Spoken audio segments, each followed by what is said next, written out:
Alors, Bezrat Hashem, je vais continuer avec vous après, tout d'abord, de remercier Akadosh Baruch Hu pour les miracles extraordinaires qu'il nous a fait, les gros bisous qu'on a reçus, les doux bisous d'Akadosh Baruch Hu. On va se renforcer dans l'étude de la Torah. Regardez Rabotai, maintenant on va étudier Chot Kibudorim. Si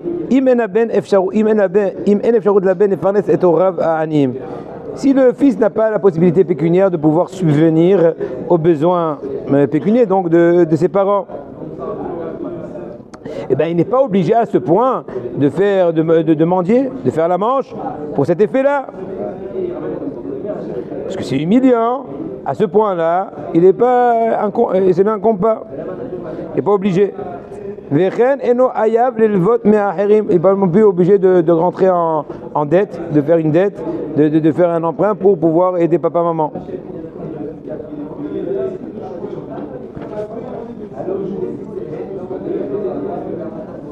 Pourquoi? Parce que l'honneur de mes parents, il n'est pas mieux que l'honneur de Kadosh Baruch Hu.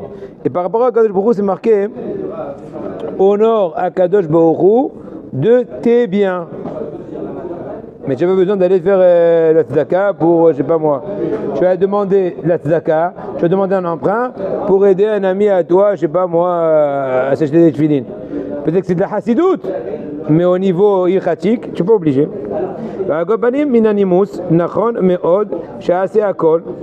Que dis-tu? Parce que la tzedaka, on a oublié de la rembourser. Oui. Si j'emprunte dans la tzedaka 1000 shekels, je suis obligé de rembourser les 1000 shekels. Non, je ne parle pas de la boîte de tzedaka, de faire la manche. Non, ouais. Tu dis excusez-moi, aidez-moi, tu dis pas pourquoi, imaginons. Ouais. Et après tu dis voilà, ils m'ont donné la tzedaka, je t'aide à toi. Si tu le fais, tu es prêt à t'humilier, c'est comme tu veux. Encore une fois, à la limite, est-ce que tu trompes pas trop le public qui sentent qu'ils te donnent de la tzedaka à une personne qui mérite alors qu'il ne mérite pas, il est en train de faire juste des tournements plutôt pas de tournement de fonds, mais disons de réorientation de fonds. Mais dans tous les cas, t'obliger, on ne peut pas. Mais c'est sûr que dans tous les cas, par politesse, par reconnaissance, il se doit, ou ce serait bien que le fils aide ses parents, fasse quand même la manche. On ne peut pas l'obliger. Il aura un très grand salaire par rapport à ça. Parce qu'il est en train d'éviter que les parents, ceux qui vont s'humilier d'aller demander de l'aide. Aujourd'hui,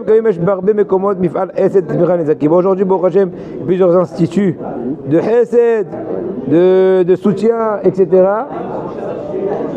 Donc il n'y a pas de souci dans ce plan-là. Il peut aller discrètement expliquer que ses parents ont des situations pécuniaires, amener des preuves, amener une recommandation d'un rav qui connaît bien la personne, que c'est pas des choses qui sont, c'est pas des charlatans, etc. Donc c'est sûr que lui fait au moins cet effort de venir, de représenter ses parents dans le bureau d'aide sociale, etc., etc.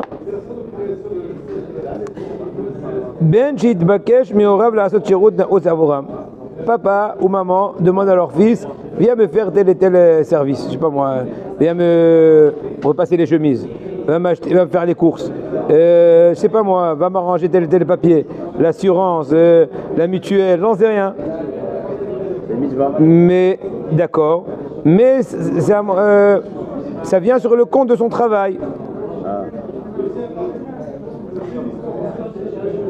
Il est des fois il se doit quand même d'arrêter et d'aller faire, et des fois non, ça dépendra des détails qu'on va voir un peu.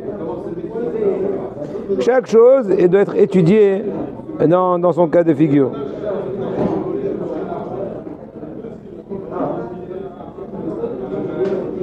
S'il y a un risque par exemple qui risquerait d'être viré, d'être donc licencié, c'est sûr que non. Il n'est pas obligé de mettre sa situation en péril pour la mitzvah de Kibudorim. Bien expliquer gentiment, poliment, agréablement à son papa la gravité du risque qu'il a. Il risquerait moi-même après de ne pas avoir de travail, perdre ma parnassa à shalom. Mais celui qui a des travaux qui sont, comment dirais-je, occasionnels. Une fois, il fait du bricolage, l'autre fois, il fait, comment dirais-je, un sabal, c'est un porteur. Je me rappelle au Maroc, mon père, à la Vachalom, quand il allait au marché, tous les porteurs sautaient sur lui. Pourquoi? Parce que mon père, il payait bien. Mon père était très large, très, même presque trop large, très large, à la vache à l'homme. Donc eux, ils se collaient à lui. Maintenant, mon père, il a pris un porteur, il a besoin d'un seul. Il dit non, moi aussi, il avait pitié, il dit toi aussi, viens. Et le troisième, et il se trouvait que un, il amène le poisson, entre-temps, l'autre, il est en train de charger les légumes, il envoie pas les légumes, le deuxième reprend j'en sais rien. Bien à l'époque, hein. Ah ouais, mon père était comme un shérif, il rentrait à la truc, 3 kilos, truc, je paye, va, remonte, revient. Je me rappelle ma maman, hein, des fois elle nous faisait des sardines, et très bien mijotées et tout.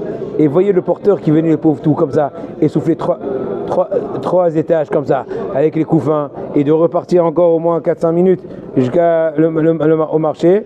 Alors il faisait un bon sandwich avec la harissa avec truc, il disait merci, Kiddush Hashem, voilà. Donc l'Avdil, ça revient ici aussi. Si le fils a des travaux occasionnels, eh bien, écoutez bien, la halakha dit que s'il peut se suffire pour 30 jours de Parnassa, eh bien le restant, il va laisser le temps pour papa-maman.